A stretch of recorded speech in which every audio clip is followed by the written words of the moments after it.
Hi, this is a factorial calculator I made. So first it asks you if you want to see a definition or not, and it'll show you the definition of what a factorial is. And then you can choose a number between 1 and 32. Let's go with 5.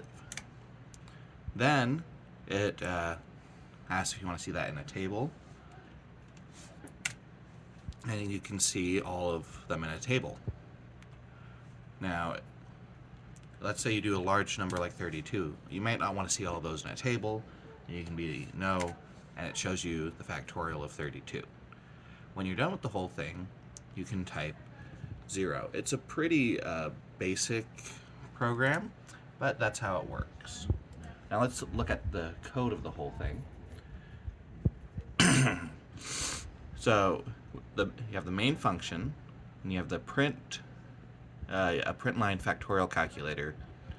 Then it asks you if you want to see the definition, and this command right here makes sure that the yes and the no that you put in appear on the same line as the factorial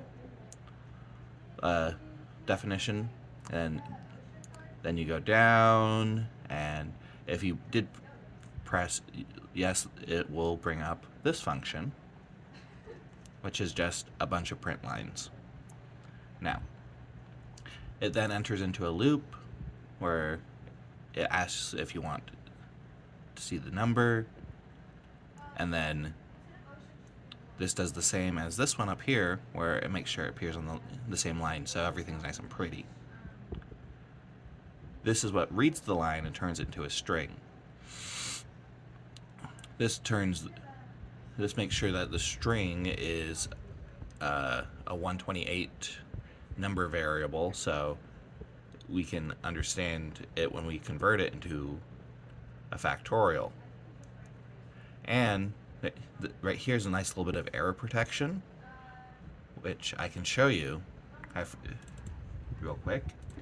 So let's say you want to know the factorial of cat. It doesn't know what a cat is, or -89, or 35. All of these make sure that the program doesn't crash and the user can have an interesting experience. Here's the nice exit function. You just put in 0 and it quits out for you. And here's the table function, where when you say yes or no, it brings up the table.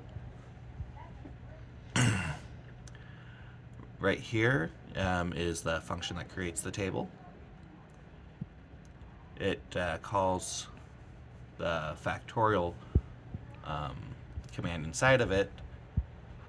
So as it iterates through each number, it gives you the factorial, then inserts it here and here. So you know the factorial of 4 is ... Otherwise, if you don't want the table, it just calls the factorial number calculator and gives you the number of it, and then repeats the loop until you've seen all the numbers you want. So the factorial number calculator functions right here, where we use the 128 variable type, and we multiply everything in sequence up to the number it's supposed to be.